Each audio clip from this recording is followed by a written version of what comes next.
So here at the Process Programming, we have our CrossFit programming, our High Rocks programming, and our functional bodybuilding program called Build. The motto is look good, feel great, function well. The question is, who is behind the programming? And we are today talking with Babs Glancy, who took on Build last December after taking it over from Liam, who took it over from Ed. So basically, what's it like to take over this entity and make it yours?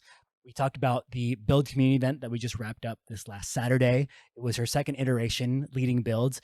I participated in as well, and it was an amazing opportunity to get to know people, to understand what the value of Build is besides getting jacked and everything, or feeling stronger, or having a really good range of motion with all the movements that you do. And we just get to know why Build is how it is and why people love it. And my argument is it's really because of the person who's behind it. The person who's behind it is really values it, not just as a job, but as a responsibility, as a passion, as a way to train that really enhances your life in so many different ways. So we're going to talk about the whole Build process through Babs.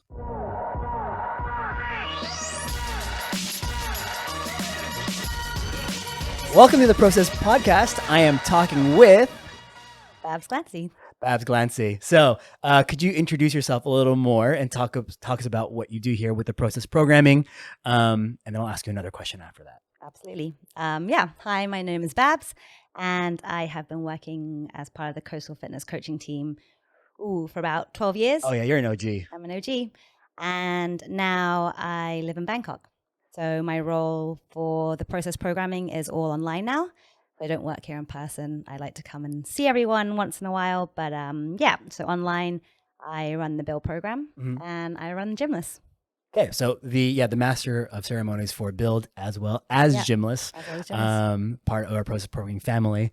And then real quick, today we did a training downstairs this morning. So tell us about your training today. Yeah, training today. I followed Build with Adrian, which is one of our in-house subscribers, which is cool. Yeah. It's also always awesome to come back and hang out with people who do follow Build in Hong Kong and train at Coastal. And then also just be around everyone else who are doing their own thing. You know, everyone was mostly doing LPC. I think today was the first day of it. So it was a good vibe. Much louder than I'm used to. Oh, super loud. Yeah, but not really fun. Okay. And this is basically why I wanted to talk to you today on the podcast is talking about what Build's like and how it's been like since you've taken it on as of last year. I feel like last December around. Kind of mid-December, Christmas kind of time. Yeah, it was your Christmas gift to us. It was my Christmas gift to myself. I don't know which one it was. It was, it was a time. Yeah. So let's get down to it. How would you describe Build? If people don't know what Build is, just that question, not even compared to our other programming or anything, just on its own, how would you describe Build? Build is, I guess we market it as a functional bodybuilding program, but I suppose in layman's terms, that's a strength and conditioning program. And we kind of market it, it's for everyone, look good, feel great, crush life is kind of our motto. And it's, again, I guess, evolved a lot from when Ed started it, I think just before COVID, and 4 years plus down the line to where we are now. We've probably seen lots of different iterations of the programming, the athletes and subscribers who are on the program. I really enjoy it for myself. Again, I've been doing it since I moved to Bangkok, and I get a lot of kind of enjoyment training that way. Bit of strength work, a bit of conditioning, some juicy pumps, some core work, a bit of everything, all the fun stuff. Yeah. Even some breathing pieces. Yeah. So that's, the reason why I'm sort of familiar with it is ever since mid-May when we had our CrossFit 2024 semifinals, I was pretty burnt out from the sport and I was getting a little bit injured and I needed to change up my training into, less dynamic movements and gymnastics and, all that fun stuff in CrossFit that does turn into injury if you're not being careful. So the little niggles. Yeah. So, from May up until now, that's about 4 months of training. I think I did 2 or 3 training blocks, starting with Build 5 days a week and then 3 days a week once that got out.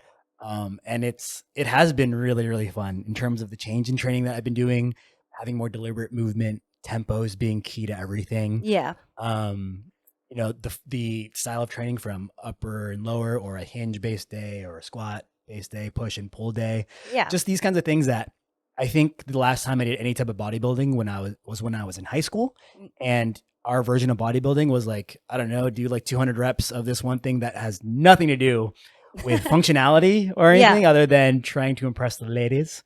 And I was all of 119 pounds at a 5'3" frame. So I had a lot to work on, but you know, I didn't have any guidance. I didn't have any programming to follow. So this was my first experience, and I really enjoyed all of it. And that was something that I always talk to you about, was like, man, it's just so fun being on this program. Yeah, it hits differently. Yeah, Like, I and think not that we don't do tempo and CrossFit in terms of our program Sure. for LPC, but Right. yeah, it's kind of movement quality. And obviously you are looking to kind of, you know, make incremental gains each week on the program in terms of, you know, if we're testing a front squat as we just did, you know, from the 6-week cycle, you're kind of starting a little bit lighter. And then obviously by week 6, you're hopefully really primed and prepped to test. But yeah, there's a lot of tempo. There's a lot of movement quality focus versus sort of, you know, doing everything for time, doing Sure. everything as quick as possible, Right. doing everything RX or RX plus. There's kind of none of that really in build, I suppose.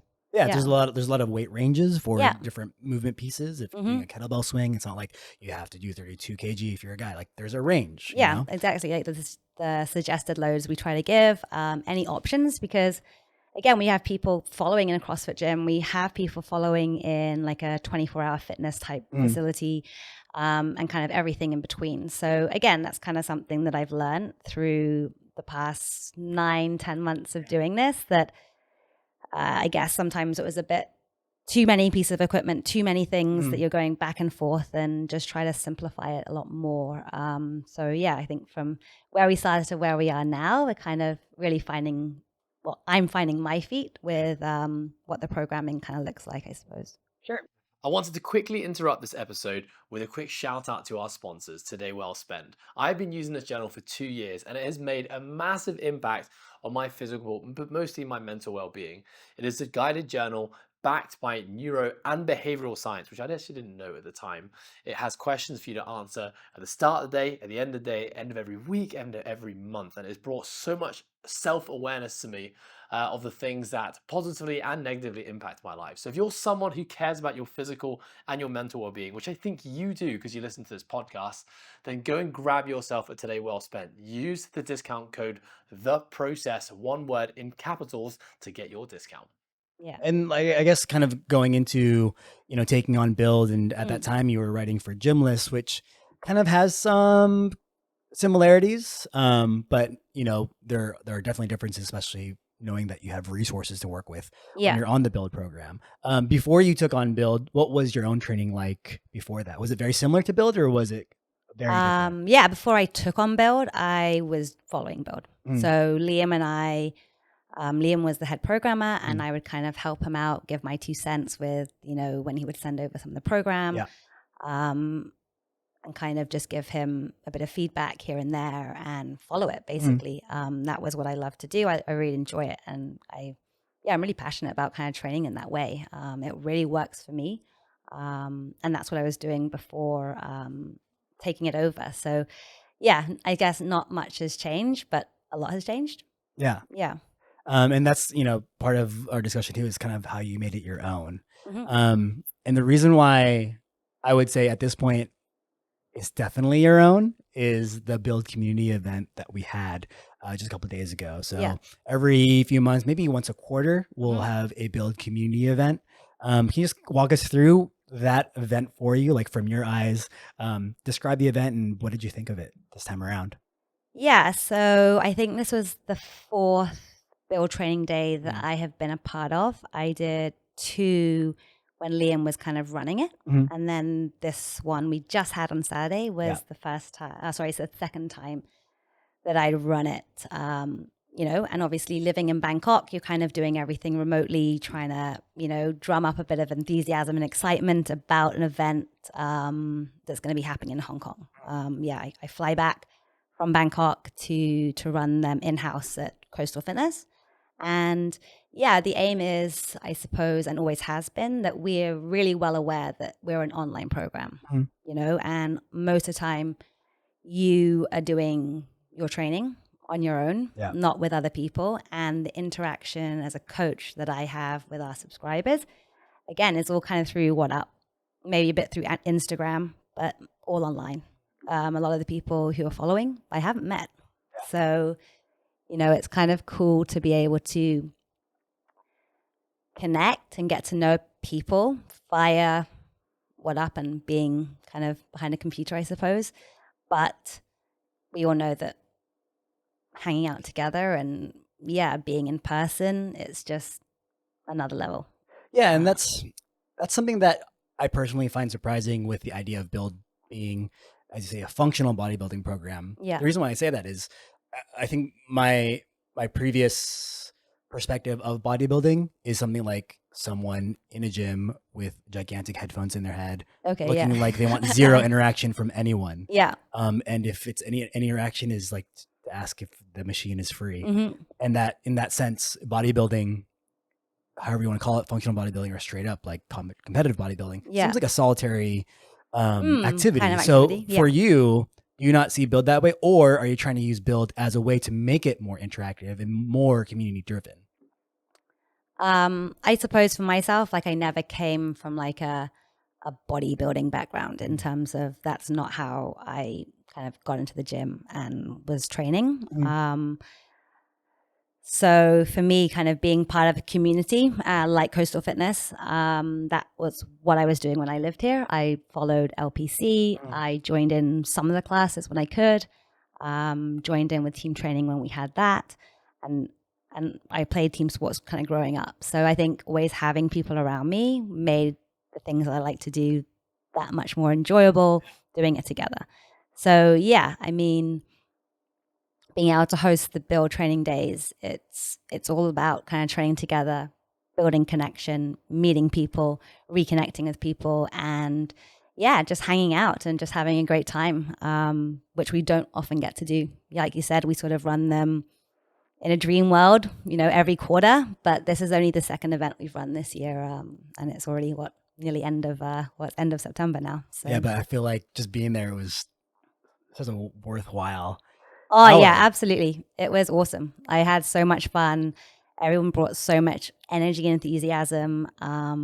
We had, you know, quite a few people who subscribe in Hong Kong, a couple of people who flew over from Phuket and the Philippines. So, you know, it's awesome to see that they enjoy it enough, I suppose, to make the effort to come in and join something like that. You know, obviously it's taking a lot of effort. They're paying money to come over as well, even though the event is free. It's kind of humbling, to be honest. I mean, what I really liked about it in terms of contributing to that community element was the entire day was basically like partner driven in the sense that icebreaker, we're playing paper, rock, scissors. Thank you, by the way, letting us know when showing When your to shoot. hand. Yeah. It's 1, 2, 3, shoots. Absolutely. I know there are people out there who shoot on 3. Yeah. I don't know why Too you would early. do that. It's It too is way early. too early.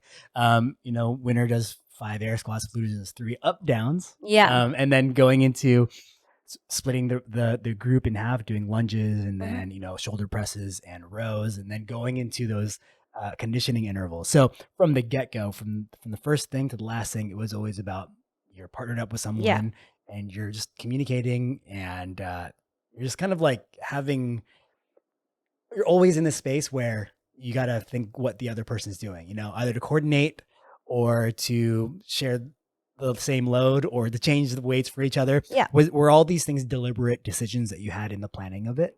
Yeah, absolutely. I think for this one, we wanted it to be the biggest event that we'd run, and I think we had 28 people, which I think is, you know, the aim was 30. We're too shy, but I would still say it was a huge win for us. That was awesome. Yeah. So the idea was always around training and partnering up and being in groups. You know, in the rig, we only had, I think maybe some people had sets of 3 people in the rig. Some people had 2 teams of 2. So yeah, immediately, and like you said with the icebreakers, you're kind of thrust into meeting someone maybe new and kind of straight away you've got that person that you kind of had a chat to quickly before you played the game. And then, you know, you moved on and played against someone else, and then you meet someone else. And then immediately you're kind of into the A work, and again, you're sharing the rack. And like you said, you're sort of like, hey, what do you want on? Hey, are we going to change this? Are we going to go for this? And so already you kind of, just continuing to build like just little times and chances to sort of chat and catch up. And so it was very deliberate. And then seeing that and kind of like the success of that kind of going from like 5 minutes in, people are playing, 10 minutes in, people are loading up these bars, 30 minutes in, people are like, you know, putting up some good weight on, and then 45 minutes and everyone's like on the floor. Going hard, going hard. Like, to what extent does that feed your energy to like keep giving to that community?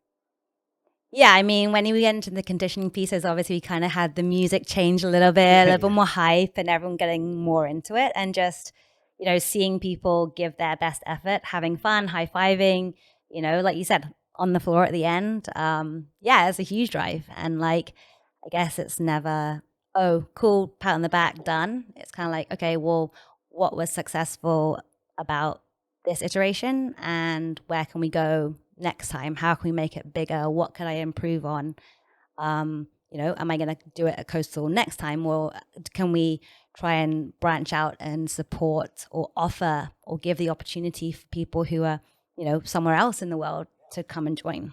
Because again, I understand that not everyone is in Hong Kong that follows Build.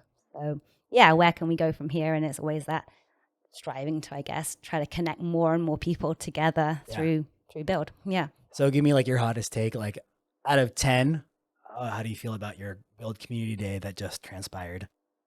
About this one, you know, I'm still smiling. Like it was just so much fun. Like by the end of it, I didn't have a voice. I think we had people stay around afterwards, just like for some really low key food. Like we just ordered like lunch boxes, and that was really cool. I mean, because obviously the workout was done. Like, you know, there was no, I guess, reason for people to stay bar hanging out and eating. And so it was sort of, the event was finished, but people stayed for like another 90 minutes to hang, to chat, to have some good food, and just to be together. I asked you and Tammy, who helped you run the class, like, how come you guys are still here? And your answer was, well, because people aren't leaving, and you need to close up. In a good way. Yeah, we got to close up. We got to, you know, tidy up. But you know, we're not going to kick people out. Exactly. People wanted to stay and hang and have their char siu fan. Yeah. So out of 10, that was a... Ooh, I don't want to say a 10 out of 10 because that means it was like the best. Perfect. Like nothing can be improved. I would go high. It was like 8.5, 9 out of 10. Nice, man. So I'm really, really pleased. Yeah. And what really spoke to me with you leading it is just how comfortable you were with everyone. And, you know, there was a lot of anxiety, I guess, of like, you know, every team meeting on Mondays beforehand, you're like, all right, if you can reach out to anyone, if we can get these numbers, we got 8, we got 12, we got 15, we're getting close. But it was like a constant reminder of like, we need to fill this out. So I can sense, you know, the anticipation and anxieties around it. But I would say at the end, it all paid off, and you did a great job. And first of all, just props to you doing that. Thank you. And for me, that was the whole culmination of this moment for you, these last 9 months of making Build like your own baby, you know, like where you've been doing Gymless and you've been still writing for Gymless, and that's great. And that's a great introduction to the process, because it's a completely free program. Now with Build, you know, people pay into it and they have expectations. Yeah. So can you tell me a little bit about what it was like when you took on the Build program? Because like you said, we started with Ed and he wrote the programming, and then he entrusted Liam to do the programming. He did that for the next, 2-3 years. And then when Liam was on his way out, that was around November, December, you know, there was even a conversation of maybe we shouldn't do Build anymore. Yeah, I think it was, we just don't have the manpower and to give it love that it deserves. But then, like you said, you were kind of on the Build team with Liam, and that was your training program, and you really loved it. And we put it into your hands. I guess Ed asked you to do it, and now it's yours. So tell us about that. Of what was it like making it your own? What were the initial challenges even? I guess kind of reflecting back, and I now meet with Ed once a week, which is an awesome addition to kind of my growth as, you know, head programmer of Build. But it's also great to touch base with someone, you know. I think obviously I'm working remotely. Mm. So I'm not on my own because I don't feel that. I do know that I have a team behind me, but I am doing everything solo in Bangkok while the rest of the team is based in Hong Kong. Yeah. So like we laughed about, it was about Christmas time. I was out in the middle of kind of Kenya with not very much Wi-Fi. And so I kind of thought I needed to plan ahead, had everything set. So when I could come back, you can kind of go straight into it. And yeah, I mean, it was a really rude awakening, if I'm honest. Like it's not that I hadn't programmed before. It's not like I hadn't, I've been doing gymnasts for a while, but it was all just so new. And I guess, again, when you look back on it, like I probably could have done things differently and a lot better. I think, again, like 9 months in, you kind of look back and you're like, if I looked at my first kind of build program, I would have probably, changed, 90% of what I would written. Well, I mean, when you were initially tasked with it, was your approach like, this needs to be the same as if it didn't change hands? That was the approach. I mean, that was the approach that I had originally. And then, whether or not what I thought I was doing was kind of missing the mark with some people and hitting the mark with others. And I was kind of like, kind of that's really interesting because I feel like I haven't changed that much from what it was like before. And I think, when Liam took Build over, maybe the vibe of the people who were following the program online were just like a different athlete.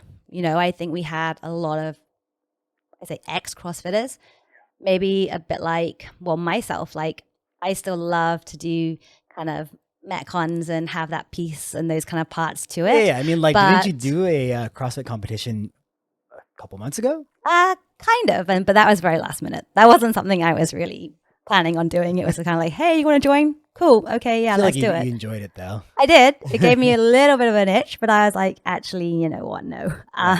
When I kind of went back and I was like, I was sick for a whole week afterwards. I was like, yeah, I don't want to do that. Boy.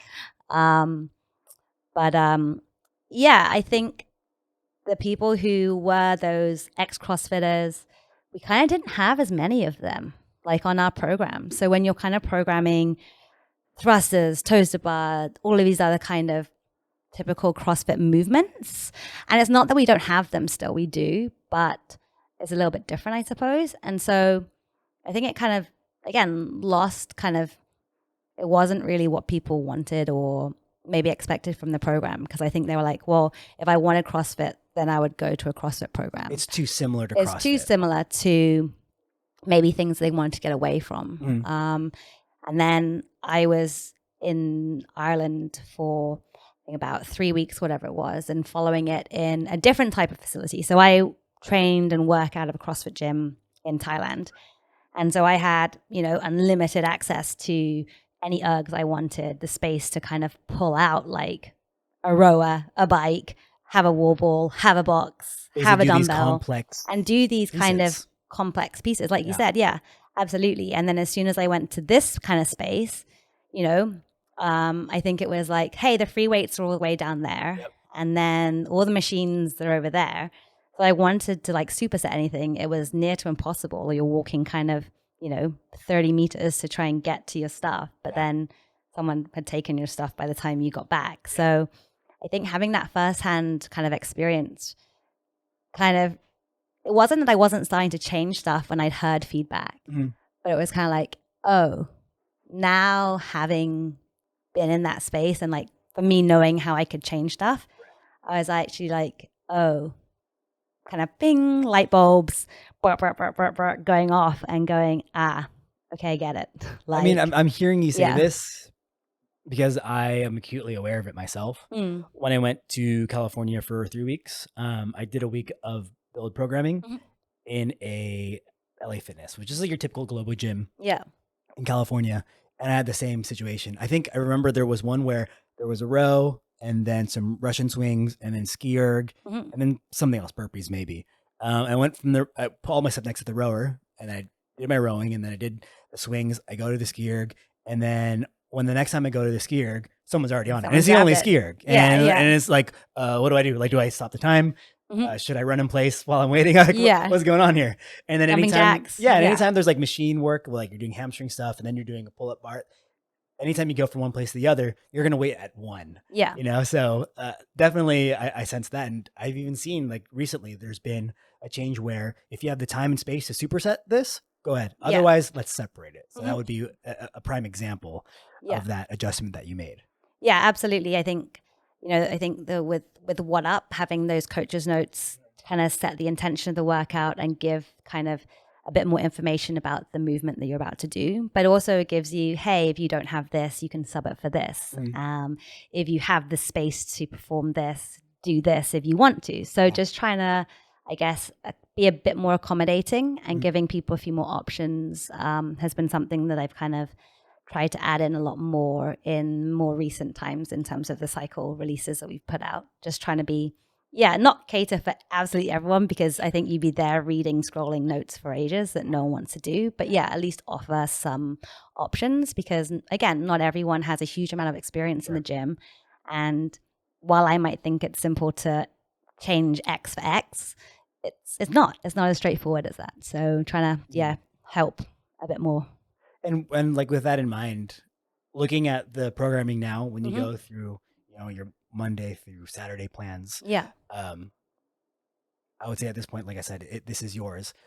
When you're looking at it, how do you know? Like, what gives you a sign that, like, this is my programming? Like, can you give me an example of that? Well, I guess one, I try to do things maybe a week ahead. So I've already had an opportunity to test out some of the things. Okay. And see if what I think it feels like is actually doing the thing that I think it is doing. So I do take the time to sort of, I guess, test run stuff. Not everything, but some things I try and get ahead of and do.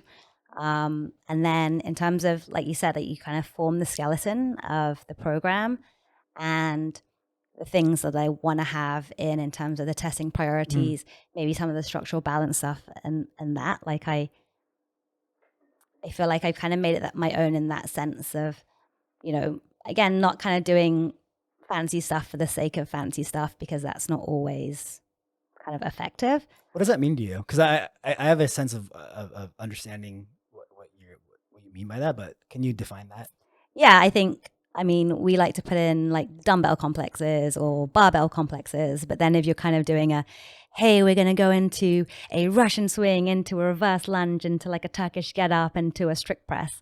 Like all of that kind of fancy stuff that kind of, you're like, oh, that could be quite fun. And actually you do it and you're like, that's just annoying. Like that's not going to help me get any kind of results. Of what the next movement is. Yeah, exactly. Or, hey, to do this part of the workout, you need to look at like 5 different YouTube videos to check what you're doing. So again, I suppose it just comes down to trying to simplify things and being okay with, I guess, my not necessarily fear, but like my worry was kind of like, oh, what happens if people don't think it's fun or interesting? And actually, for the most part, things are kind of, the most effective things are simple. So that's, again, something that I've learned by a lot of trial and error and getting it really wrong, to be honest. And then, kind of looking and hearing and trying to listen to people, giving me support and help and, going, okay, I'm going to change it for next week. And what can I do better for the next cycle? What mistakes did I learn from when I programmed this? And just trying to learn on the job, really, but just trying to make things better and better and better each time, because it is something that I do really care about. And it's not just, hey, it's my job to program, so I'm just doing it. This is the way I train. This is, obviously I want to get results. I want to see my progress. And I want our subscribers to kind of feel the love and attention and care, I suppose, in the programming, in any feedback they might receive as well. It's not just, oh, I get paid to do this, so cool, I'll just put this out. Yeah. When you're saying that, I mean, it's very clear to me that this is something that you're deeply passionate about and that you care for.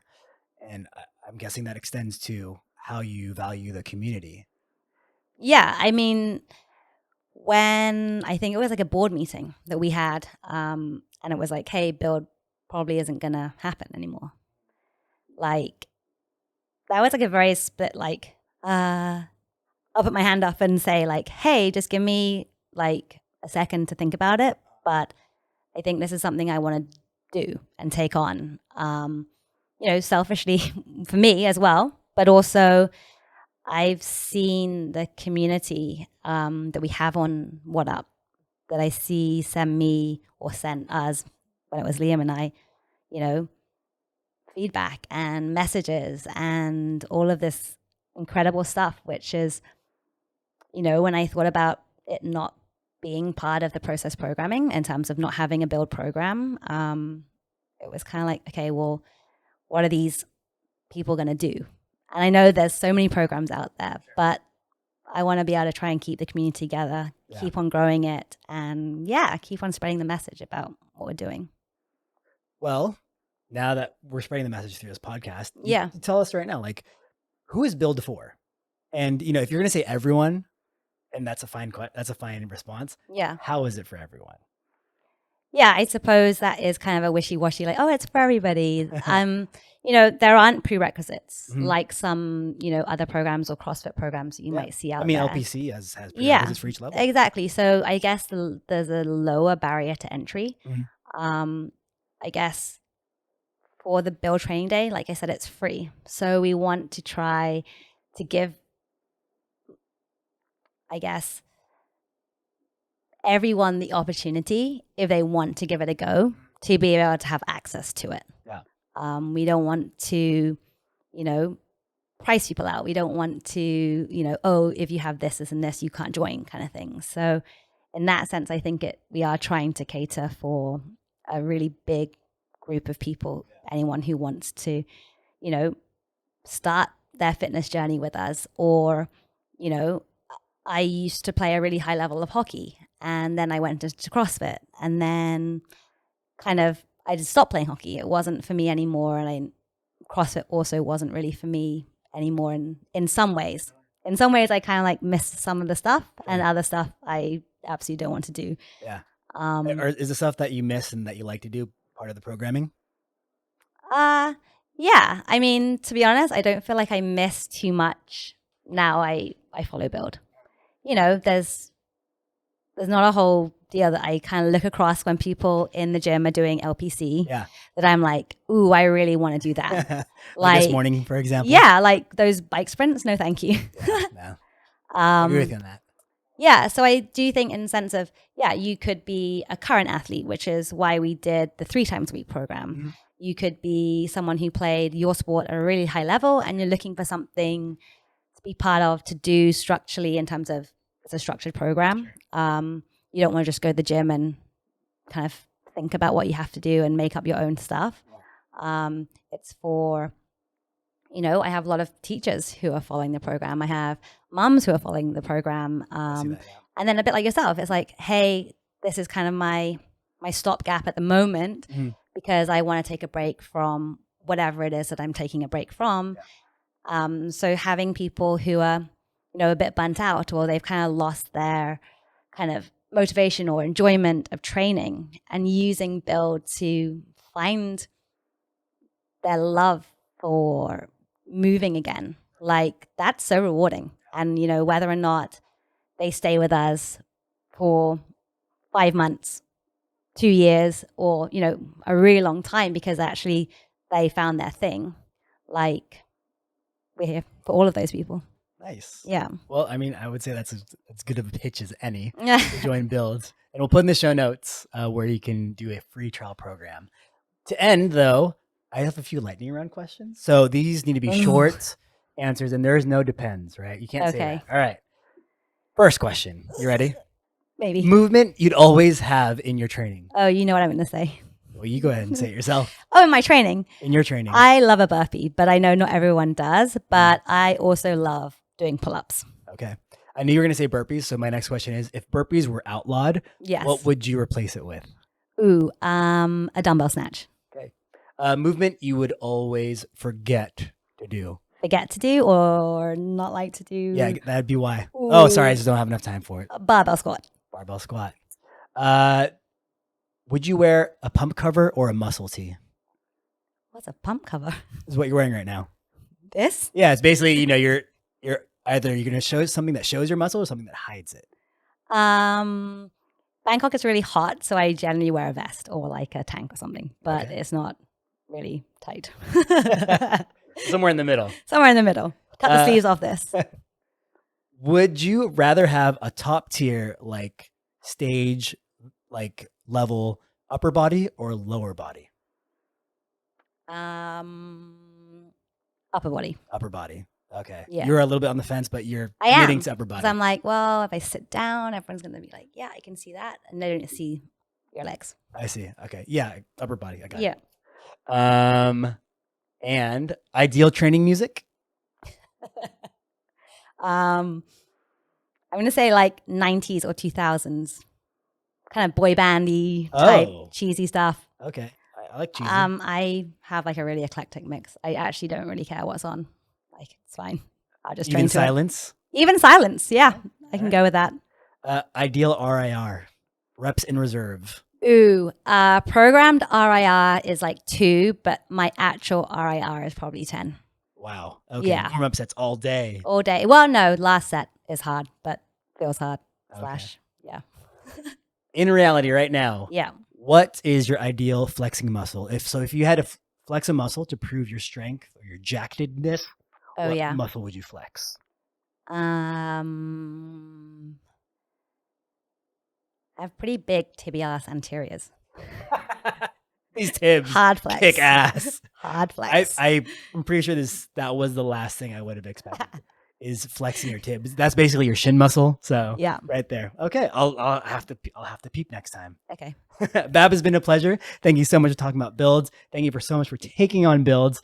And thank you so much for building our community. So thank you. Thanks, Chris. It's fun.